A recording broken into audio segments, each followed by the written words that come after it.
17 de enero de 1968. Provincia de Con Un, República de Vietnam.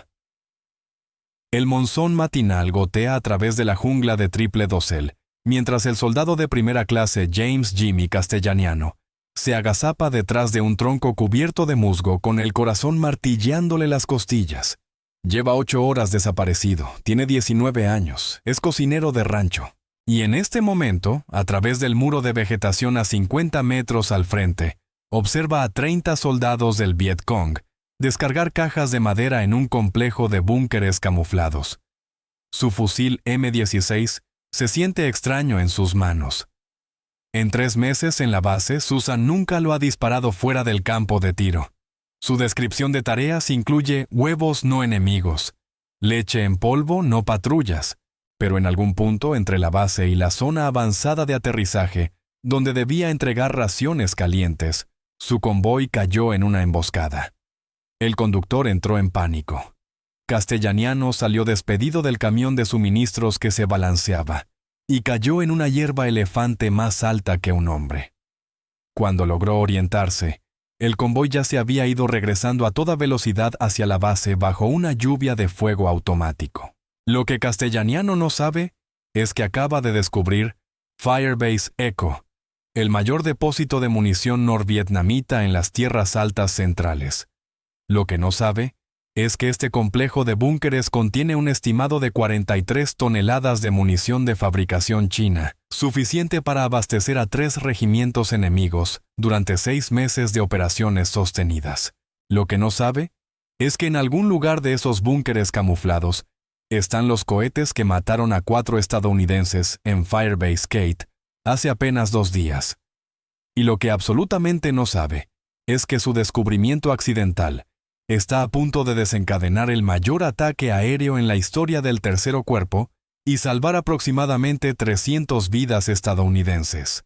Según informes de inteligencia del MASEV, desclasificados, los depósitos de munición enemigos en las tierras altas centrales abastecieron aproximadamente el 60% de las operaciones del NVA durante la ofensiva del Tet de 1968. Encontrarlos era casi imposible. La jungla era el hogar del enemigo. Las fuerzas estadounidenses controlaban las bases de fuego de día. Charlie era dueño de la jungla de noche. Los oficiales de inteligencia estimaban que por cada depósito destruido, otros 5 operaban sin ser detectados. Las misiones de búsqueda y destrucción tenían una tasa de éxito de apenas el 8%. La mayoría de los soldados estadounidenses terminarían sus rotaciones sin siquiera vislumbrar una línea de suministro enemiga. Pero Jimmy Castellaniano no es la mayoría de los soldados. No tiene entrenamiento, no tiene respaldo, ni siquiera tiene un mapa que ya tenga sentido. Lo que tiene es pura suerte, ojos atentos, y aproximadamente 40 minutos antes de que esos soldados del NVA terminen su trabajo y se desplieguen para registrar el perímetro. El reloj avanza. Para entender por qué importa el descubrimiento de Castellaniano, hay que comprender cuán mal estaban perdiendo las fuerzas estadounidenses la guerra de inteligencia a comienzos de 1968. Las tierras altas centrales de Vietnam del Sur representaban una pesadilla táctica. A diferencia de los arrozales del delta del Mekong o de las ciudades costeras, esto era jungla pura, montañosa, densa y completamente controlada por el enemigo. El sendero Ho Chi Minh serpenteaba por la vecina Laos y Camboya, canalizando hombres y material hacia áreas de concentración ocultas bajo doseles tan espesos que el reconocimiento aéreo era prácticamente inútil. La estrategia del general William Westmoreland se basaba en encontrar y destruir las líneas de suministro enemigas, pero los norvietnamitas habían perfeccionado el arte del ocultamiento durante 23 años de guerra continua. Los comandantes estadounidenses lanzaron todo contra el problema: fotografía infrarroja, sensores sísmicos defoliantes, químicos, patrullas de reconocimiento de largo alcance y equipos de rastreadores indígenas. Los resultados fueron en el mejor de los casos marginales. Una evaluación de inteligencia de diciembre de 1967 concluyó que las fuerzas estadounidenses estaban interdictando menos del 15% de los suministros enemigos que se movían por la región. El otro 85% simplemente se desvanecía en la jungla. El costo humano fue asombroso. Entre noviembre de 1967 y enero de 1968, el área de operaciones de Firebase Susan registró 73 ataques enemigos desde hostigamiento de francotiradores hasta asaltos a nivel de batallón completo. Los informes de bajas documentaron 42 estadounidenses muertos y 137 heridos. El enemigo atacaba con aparente impunidad, con suministros de munición aparentemente ilimitados. Cada patrulla regresaba con el mismo informe frustrante: contacto establecido, bajas sufridas. El enemigo se retiró, ningún depósito encontrado.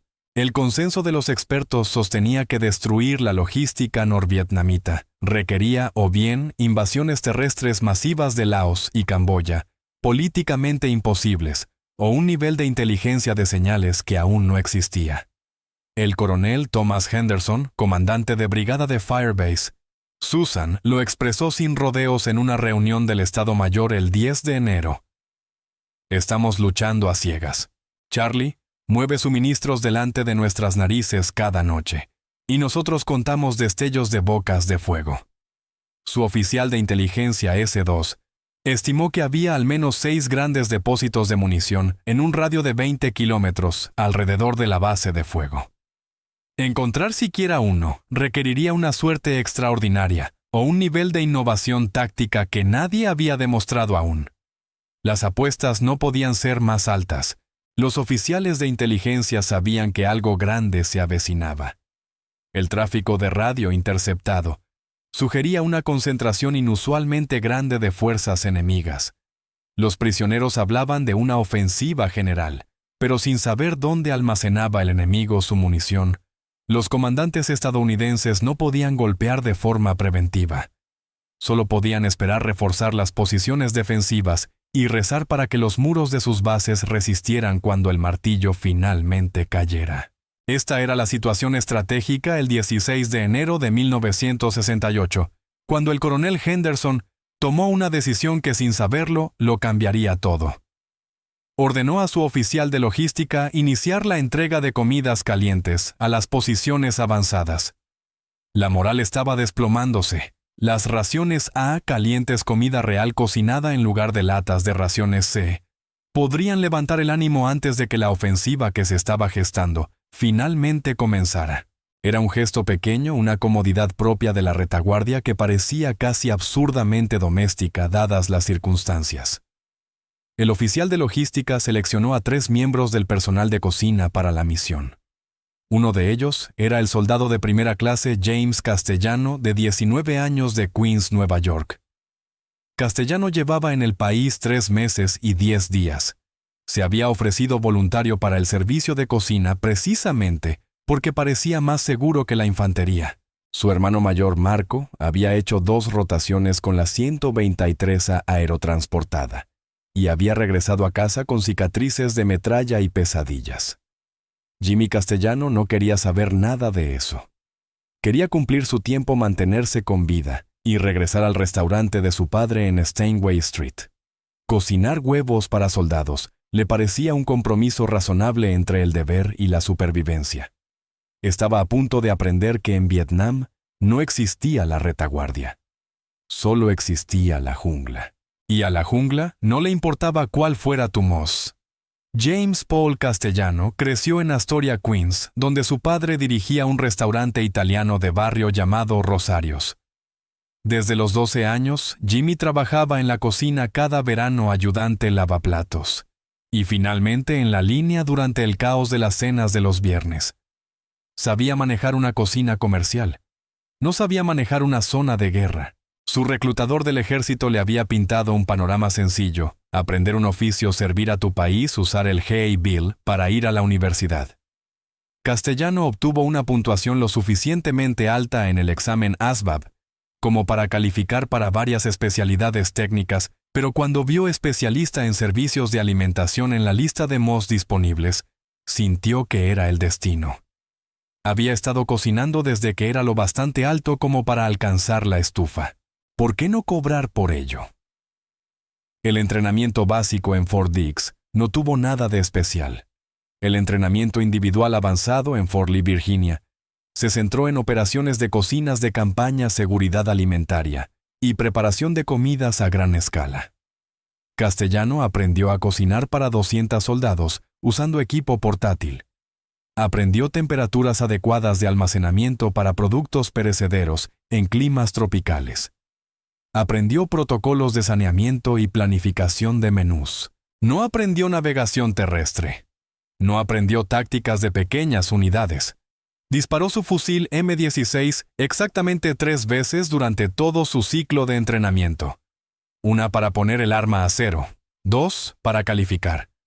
Alcanzó 22 de 40 blancos, apenas lo suficiente para aprobar como tirador.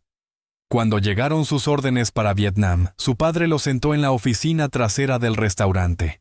«Mantén la cabeza baja», dijo Rosario Castellano. «Quédate con los cocineros. No te ofrezcas voluntario para nada». ¿Me entiendes nada? Jimmy lo prometió. Su hermano Marco, de permiso antes de su segunda rotación, le dio un consejo distinto. «Olvida lo que te enseñaron en Fort Lee. Allí todos son infantería. Aprendes a moverte, aprendes a disparar. O aprendes a morir». Jimmy se desplegó con un batallón de reemplazo en octubre de 1967. Fue procesado en el centro de recepción de Bien Hoa y recibió asignación en Firebase Susan, con el batallón de apoyo avanzado de la 4ª División de Infantería. Su trabajo era exactamente para lo que había sido entrenado: operar la cocina de campaña, preparar comidas para aproximadamente 350 soldados y gestionar el inventario de alimentos. Era un trabajo caluroso y agotador, en un edificio con techo de hojalata que se convertía en un horno al mediodía. Pero era seguro. El perímetro de la base de fuego contaba con sacos de arena, alambre de concertina, búnkeres y una batería de obuses de 105 milímetros. Charlie les lanzaba morteros cada pocas noches, pero los proyectiles rara vez impactaban algo importante. Castellano cayó en una rutina: despertarse a las 04:30, encender el café y preparar el desayuno para el turno de la mañana. El almuerzo solía ser raciones de mar complementadas con lo que entregara la cadena de suministros: verduras, enlatadas, puré de papas en polvo y en ocasiones fruta fresca si algún helicóptero tenía espacio. La cena era el esfuerzo principal: comida caliente y proteína real cuando estaba disponible. A las 19:00 horas la cocina quedaba asegurada, y Castellano escribía cartas a casa, jugaba a las cartas o dormía el sueño sin sueños del agotamiento físico. Entonces, el coronel Henderson ordenó que se entregaran comidas calientes a las posiciones adelantadas, y la guerra de Jimmy Castellano cambió para siempre. 17 de enero de 1968. La misión comienza como cualquier otra. El convoy consta de 2 camiones, uno transporta termos llenos de huevos revueltos, tocino y café. El otro va cargado con suministros para la zona de aterrizaje avanzada. Castellano viaja en el asiento del pasajero del camión líder, con su M16 apoyado entre las rodillas. Lleva un chaleco antibalas que no le queda bien, y un casco que se le desliza constantemente hacia adelante tapándole los ojos. El especialista Danny Wilcox conduce fumando Marlboro sin parar y quejándose del camino. La emboscada ocurre a las 08:47 horas, a 3 kilómetros de la zona de aterrizaje. La primera señal es el sonido: un chasquido metálico que el cerebro de Castellano no reconoce de inmediato como disparos. Luego el parabrisas se cubre de grietas como una telaraña. Wilcox grita algo ininteligible y pisa el acelerador a fondo. El camión da un bandazo. Castellano intenta instintivamente agarrarse de algo, pero el vehículo ya está derrapando sobre el camino embarrado. Lo que sucede a continuación dura quizá 3 segundos, pero se despliega con una lentitud onírica. La rueda trasera muerde el borde blando del camino, el vehículo se inclina y Castellano siente que se desliza hacia la puerta del pasajero. La puerta se abre. Nunca la había cerrado bien. Y entonces cae, da vueltas en el aire, golpea la hierba alta rueda, y el aire es expulsado violentamente de sus pulmones. Cuando su visión se aclara, los camiones han desaparecido. Aún puede oírlos el ruido de los motores alejándose, acompañado de ráfagas esporádicas de fuego de fusil. Permanece inmóvil en la hierba elefante de casi 2 metros de altura, y tan espesa como un campo de maíz, con el corazón intentando salirse del pecho. Después de lo que parece una hora, pero probablemente son apenas 90 segundos, los disparos cesan y la jungla vuelve a su orquesta normal de aves e insectos. Castellano hace inventario. Está magullado pero ileso. Su fusil está en algún lugar de la hierba, y lo encuentra tras 30 segundos de búsqueda frenética. Su casco ha desaparecido. Tiene 2 cargadores llenos de munición, una cantimplora, y absolutamente ninguna idea de dónde se encuentra. El camino es visible a través de la hierba a unos 10 metros. Seguirlo sería suicida. Los emboscadores podrían seguir allí esperando. Decide moverse perpendicular al camino, adentrándose en la jungla hasta salir de la zona de muerte. Luego avanzará en paralelo de regreso hacia Firebase Susan. Es un plan nacido del pánico más que del pensamiento táctico, pero es un plan. Empieza a caminar. 2 horas después está completamente perdido. La jungla aquí es tan densa que resulta claustrofóbica, árboles de madera dura que se elevan como torres estrangulados por lianas, y una maleza tan espesa que debe abrirse paso a la fuerza. Su uniforme está empapado de sudor, y la humedad es asfixiante. Intenta orientarse con el sol, pero el dosel es demasiado cerrado. Intenta reencontrar el camino, pero todas las direcciones se ven iguales. Y entonces, oye voces asiáticas hablando vietnamita. Se congela, se agacha, y a través de una abertura en la vegetación, los ve 30 soldados, armas apiladas, cajas de madera y búnkeres camuflados. Un depósito de munición tan grande que podría abastecer a una división entera, y ni un solo estadounidense sabe que existe. Castellano observa a los soldados del NBA durante 7 minutos apenas respirando antes de retroceder lentamente. Le toma otros 40 minutos de movimiento cuidadoso antes de estar seguro de que ha salido de su alcance auditivo. Entonces hace algo que se volverá legendario en la historia oral de Firebase. Susan escala un árbol de madera dura, que se eleva unos 80 pies, y cuyas ramas superiores rompen el dosel. Castellano no es escalador. La última vez que trepó algo más alto que una escalera fue a los 12 años intentando recuperar una pelota de béisbol del techo de la señora Chen. Pero la desesperación es un poderoso motivador.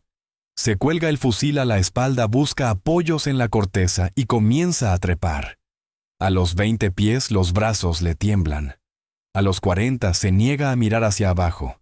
A los 60 irrumpe en la luz del sol y de pronto puede ver a kilómetros de distancia. Allí al noreste está Firebase Susan, quizá a unos 5 kilómetros. Distingue las antenas de radio, el alambre perimetral, incluso los techos de hojalata de los edificios. Memoriza referencias, fija la ruta y desciende con las palmas en carne viva y sangrando. Le toma 3 horas llegar a la base. Se aproxima con cautela, aterrorizado de que centinelas nerviosos le disparen. Se anuncia a 100 metros, manos en alto, fusil colgado. El guardia del perímetro llama al sargento de guardia. En minutos está dentro del alambre rodeado de soldados curiosos, intentando explicar lo ocurrido. El convoy lo había reportado como desaparecido. Asumieron que estaba muerto o capturado. Cuando empieza a describir lo que encontró, la reacción es de incredulidad inmediata. El sargento de guardia, un veterano llamado Morrison, con 2 rotaciones previas, lo interrumpe. ¿Me estás diciendo que encontraste un depósito de munición del tamaño de un regimiento? Tú, un cocinero que se perdió toda la mañana en la jungla. Sé lo que vi, sargento. Lo que viste fue probablemente una patrulla tomando un descanso. Quizá un depósito a nivel de escuadra. Unas cuantas cajas de munición. Nada especial. Fue más que eso, mucho más. Búnkeres, lonas, redes de camuflaje. Al menos 30 soldados. La expresión de Morrison deja claro lo que piensa del análisis de inteligencia de Castellano. De acuerdo, lo reportaremos. Ve a limpiarte. Pero Castellano no se va. Insiste en hablar con el oficial de inteligencia. Morrison finalmente lo escolta al Centro de Operaciones Tácticas, donde el capitán Richard Bourne S-2 del batallón revisa los informes de patrulla de la mañana. Bourne alza la vista cuando entra. Castellano observa el uniforme destrozado y el rostro arañado y suspira. «Este es el cocinero perdido, sí, señor». Morrison dice que encontró una posición enemiga importante. Bourne saca un mapa. «Muéstrame». Castellano estudia el terreno topográfico intentando hacerlo coincidir con lo que vio desde la copa del árbol. Señala un punto a unos 4 kilómetros al oeste-suroeste de la base, en un área marcada como jungla densa. ¿Aquí? ¿O cerca de aquí? Quizá 1 kilómetro de diferencia. Bourne frunce el ceño. Eso ya fue reconocido. El primer pelotón de la compañía Bravo barrió ese sector hace 3 semanas. No encontró nada. Le digo lo que vi, señor. Eres cocinero soldado. Sin ánimo de ofender, no tienes el entrenamiento para evaluar posiciones enemigas. Probablemente viste un puesto de vigilancia, 4 o 5 hombres con fusiles. Tu cerebro bajo estrés y miedo lo convirtió en un batallón. Pasa. La sala estalla en comentarios. Morrison asiente. Un operador de radio cercano menciona que la compañía Bravo sufrió bajas en ese sector el mes pasado. Si hubiera un gran depósito allí, el enemigo ya lo habría movido. Bourne vuelve a sus informes. El asunto queda en la práctica descartado. Entonces entra el coronel Henderson. Ha estado escuchando desde la puerta atraído por la conmoción. ¿Qué está pasando, Bourne?, explica. El cocinero perdido cree que vio algo. Probablemente nada. Henderson mira a Castellano. Lo mira de verdad. ¿Qué tan seguro estás, hijo 100%, señor? Está allí. Algo cambia en la expresión de Henderson. Tal vez sea la certeza en la voz de Castellano. Tal vez la desesperación en sus ojos. O quizá décadas de experiencia reconociendo la verdad cuando la oye. Capitán Bourne, solicite un vuelo CB2. Reconocimiento fotográfico una pasada sobre ese sector. Si hay algo lo veremos. Si esta historia te parece tan increíble como a mí cuando la investigaba, suscríbete. Estos momentos de gente común haciendo cosas extraordinarias son de lo que trata este canal. Ahora volvamos a la apuesta de Jimmy Castellano. El avión de observación O-1 Bird Dog despega a las 14:20. El piloto, el capitán Michael Cowboy Parsons, ha volado misiones de reconocimiento sobre las tierras altas centrales durante 7 meses y es escéptico. La brigada lo envía a persecuciones inútiles 2 veces por semana, algún soldado nervioso ve sombras. Y de pronto el mando quiere confirmación fotográfica. Pero las órdenes son órdenes. Hace la primera pasada a 1500 pies, cámaras rodando, el observador escaneando con binoculares. Nada evidente. Vira para una segunda pasada, esta vez a 1200 pies, arriesgando fuego de armas ligeras para ver mejor. De pronto, el observador le toca el hombro y señala hacia abajo. Espera, esas no son sombras naturales. Parsons desciende a 800 pies. A través de las aberturas del dosel, lo ve ahora la geometría antinatural de la construcción humana, líneas rectas, donde la naturaleza hace curvas, redes de camuflaje, de un verde apenas incorrecto. Y allí, visible por un instante, un soldado mirando hacia el avión. Firebase, Susan aquí, CBI y 26, transmite Parsons por radio. Confirmo identificación positiva del objetivo. Múltiples estructuras camufladas. Estimamos presencia de 2 a 3 pelotones, marcando la posición ahora. De regreso en Firebase, Susan, el centro de operaciones tácticas, se transforma en un caos controlado. Henderson ordena de inmediato misiones de fuego de artillería para su planificación, pero no para su ejecución. No quiere alertar al enemigo antes de que los medios aéreos puedan actuar. Solicita un ataque aéreo inmediato a la 7ª Fuerza Aérea. Mientras tanto, Castellano permanece de pie en una esquina del TOC, olvidado por todos salvo por el capitán Bourne, que no deja de mirarlo con una mezcla de respeto e incredulidad. La maquinaria burocrática se pone en marcha con una rapidez inesperada. La 7ª Fuerza Aérea tiene F-4 Phantom en alerta en la base aérea de Pleiku, armados y listos para misiones de apoyo aéreo cercano. A las 15:45 horas, una formación de 4 F-4 despega de Pleiku.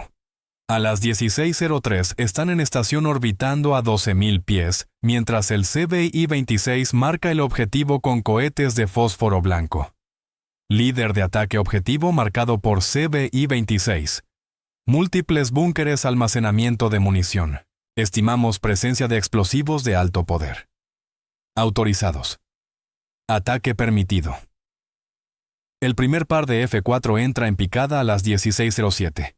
Cada aeronave transporta 12 bombas Mk-82 de 500 libras. Las bombas caen en pares con espoletas retardadas diseñadas para penetrar antes de detonar. En Firebase, Susan, los soldados se apiñan en el perímetro observando la jungla distante. Castellano está entre ellos con las manos aferradas al muro de sacos de arena. Las primeras explosiones son impresionantes estruendos rodantes que resuenan por todo el valle. El segundo par de F-4 libera su carga. Ahora se ven más detonaciones, columnas de humo elevándose por encima del dosel. Y entonces, 8 segundos después del último impacto, el mundo entero parece estallar. Las explosiones secundarias no se parecen a nada que los estadounidenses hayan visto antes. Una bola de fuego surge de la jungla y asciende hasta unos 2.000 pies. La onda expansiva es visible, una distorsión ondulante que aplasta la vegetación en un círculo perfecto. 3 segundos después, el sonido alcanza Firebase Susan, un trueno tan profundo que se siente en el pecho. Siguen más explosiones, 43 toneladas de munición, cocinándose en una detonación sostenida que dura 7 minutos. Cuando finalmente el humo se disipa, el reconocimiento aéreo revela un cráter de 200 metros de diámetro. El complejo de búnkeres simplemente ha dejado de existir, junto con todo lo que se encontraba en un radio de 1/4 de kilómetro. La jungla ha desaparecido reemplazada por tierra calcinada y troncos destrozados que se alzan como estacas carbonizadas. La evaluación de inteligencia posterior al ataque estima la destrucción de 43 toneladas de munición, incluidos cohetes de 120 milímetros, granadas de mortero de 80 milímetros, ojivas RPG, munición de AK-47 y granadas de mano. Suficiente armamento para abastecer a 3 regimientos enemigos durante 6 meses. Pero la verdadera confirmación llega 9 días después, durante las primeras horas de la ofensiva del Tet. El 31 de enero de 1968, fuerzas norvietnamitas y del Vietcong lanzan ataques coordinados en todo Vietnam del Sur. Es la mayor ofensiva enemiga de toda la guerra en la provincia de Kon Tum. Firebase Susan enfrenta un asalto a nivel de batallón. El enemigo ataca con feroz determinación, pero con notables carencias de munición. En lugar de las andanadas sostenidas de cohetes que precedieron ataques anteriores, solo 17 cohetes impactan la base. En vez de oleadas apoyadas por fuego automático ilimitado, los atacantes avanzan en grupos más pequeños con una disciplina de fuego claramente visible. La batalla dura 6 horas. Firebase. Susan resiste. Las bajas estadounidenses suman 4 muertos y 23 heridos. Las bajas enemigas contadas a la mañana siguiente superan las 200. Más importante aún, los oficiales de inteligencia que recuperan documentos enemigos encuentran pruebas directas. Una orden de campaña del 67º Regimiento del NVA, fechada el 28 de enero, que se queja de la escasez de munición y ordena una estricta disciplina de fuego durante la ofensiva inminente. La orden hace referencia explícita a la destrucción del depósito de suministros, Firebase Echo, y a su impacto en la planificación operativa. El mayor Harold Thompson, oficial de inteligencia de la división, lo resume en su informe posterior a la acción. La destrucción del complejo de munición enemigo, el 17 de enero, degradó de manera directa la eficacia de combate del enemigo. Durante las operaciones del Tet, la incapacidad para sostener los asaltos redujo las bajas enemigas infligidas y evitó, según estimaciones, unas 300 bajas propias entre muertos y heridos. Firebase. Susan probablemente habría sido tomada si las fuerzas enemigas hubieran contado con su dotación completa de munición. El 14 de febrero de 1968, el general William Westmoreland visita Firebase Susan.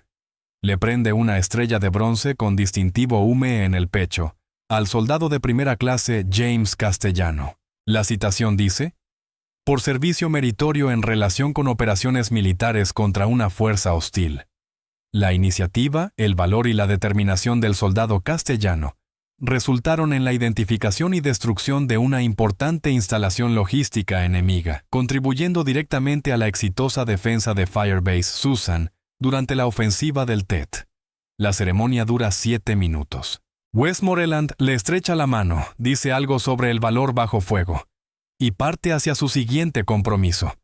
El general no sabe, y Castellano nunca se lo dice, que cuando el enemigo abrió fuego por primera vez contra su convoy, Castellano se quedó paralizado, incapaz de moverse o reaccionar, completamente aterrorizado. No sabe que Castellano aún se despierta por las noches, oyendo voces vietnamitas en la oscuridad. No sabe que el receptor de la estrella de bronce lloró esa noche en su litera abrumado por el miedo, el alivio y el peso aplastante de haber matado a soldados enemigos, aunque fuera de manera indirecta. La guerra convierte a personas ordinarias en héroes, pero no las hace menos humanas. La historia se vuelve aún más notable a partir de aquí. Si estás disfrutando esta inmersión profunda en una historia olvidada, deja un me gusta y compártela con alguien que necesite oír sobre el verdadero coraje. Continuemos. James Castellano regresó a casa en julio de 1968. Recibió una baja anticipada y volvió a Queens, donde el restaurante de su padre estaba exactamente como lo había dejado. Trabajó en la cocina durante 42 años, hasta hacerse cargo del negocio cuando Rosario se retiró. Se casó, crió a 3 hijos, y rara vez habló de sus 7 meses en Vietnam. En 1995, un historiador militar que investigaba la ofensiva del Tet se puso en contacto con él. Había encontrado el nombre de Castellano en informes de inteligencia desclasificados y quería entrevistarlo sobre el descubrimiento del depósito de munición. Castellano aceptó una sola conversación telefónica. Cuando le preguntaron cómo se sentía respecto a su estrella de bronce, respondió: me caí de un camión y tuve suerte. Eso no es heroísmo. El heroísmo es de los tipos que se internaban en la jungla todos los días buscando al enemigo. Yo tropecé con ellos por accidente. El historiador insistió en el impacto las 300 vidas salvadas, la degradación de la capacidad ofensiva enemiga. La respuesta de Castellano se convirtió en el epígrafe del estudio publicado. Hice lo que cualquiera habría hecho. Vi algo y lo informé. Si eso ayudó a la gente, me alegra. Pero no lo hice por medallas ni reconocimiento. Lo hice porque era mi trabajo. El legado más amplio del descubrimiento de Castellano va más allá de un solo depósito de munición. Su éxito accidental puso de relieve una vulnerabilidad crítica en las operaciones estadounidenses, la tendencia a descartar información proveniente de personal no combatiente. En cuestión de semanas tras el ataque a Firebase, Susan, el MACV, emitió directrices enfatizando que la inteligencia accionable podía provenir de cualquier fuente independientemente de la especialidad militar del informante. Los programas de entrenamiento comenzaron a incorporar estudios de caso de observadores inesperados, y se instruyó a los oficiales de inteligencia a evaluar la información por su contenido y no por su origen. Las lecciones tácticas resultaron igual de valiosas. El método de Castellano de trepar por encima del dosel para orientarse se convirtió en entrenamiento estándar de evasión y escape para todo el personal que operaba en jungla de triple dosel. Su observación paciente de la actividad enemiga, en lugar de intentar el contacto inmediato, pasó a ser un punto clave en la instrucción de reconocimiento. Y su insistencia en informar pese al escepticismo burocrático se enseñó durante décadas en las escuelas de inteligencia. Firebase. Susan permaneció operativa hasta 1971, cuando las fuerzas estadounidenses se retiraron de las tierras altas centrales. La base fue desmantelada, los búnkeres rellenados, y la jungla reclamó lo que brevemente había sido territorio estadounidense. Hoy no queda nada allí salvo árboles. El cráter de la explosión del depósito de munición es invisible bajo 4 décadas de crecimiento vegetal. James Castellano murió el 15 de marzo de 2011 a los 62 años por insuficiencia cardíaca. A su funeral, asistieron 200 personas, en su mayoría vecinos y clientes habituales del restaurante. También acudieron 3 veteranos de Vietnam, hombres que habían estado en Firebase Susan durante el TED. Vestidos con sus uniformes de la VFW, saludaron el féretro. Uno de ellos dejó una nota manuscrita en el libro de condolencias. «Gracias a ti volvimos a casa». Gracias. Su estrella de bronce se exhibe en una vitrina conmemorativa en el Museo de la 4ª División de Infantería, en Fort Carson, Colorado, junto a un relato impreso de sus acciones. La placa lo describe como un héroe improbable, que demostró que el coraje adopta muchas formas, y que en la guerra cada soldado, sin importar su especialidad, puede marcar la diferencia. A veces las batallas más importantes las libran personas que nunca esperaron ser guerreros. A veces, las mayores victorias no provienen del entrenamiento ni de la planificación, sino de gente común haciendo cosas extraordinarias cuando las circunstancias lo exigen. Eso no es un secreto militar. Es simplemente la verdad sobre el coraje humano.